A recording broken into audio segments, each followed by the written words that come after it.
In this video, I'm gonna explain you how to set your layouts for your store list.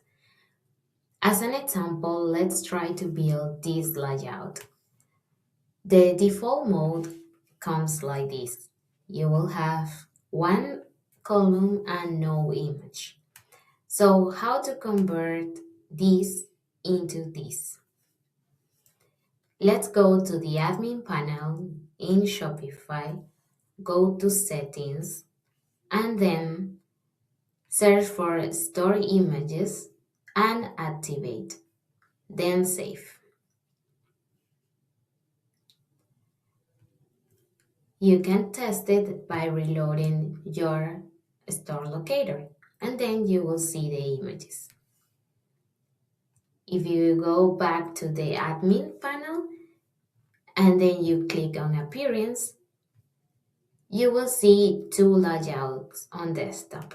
So here you can click store left, two columns, and then save.